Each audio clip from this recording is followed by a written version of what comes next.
departure.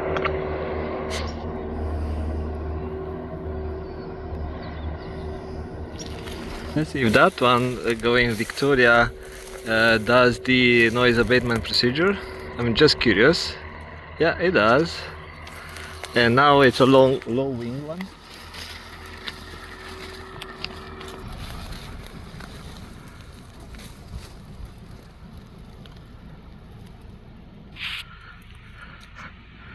It's so boring in Vancouver, that's why I spend time here in the bushes.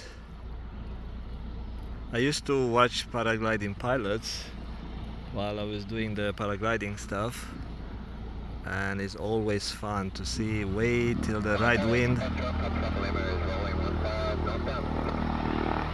The scenery, everything is beautiful in paragliding.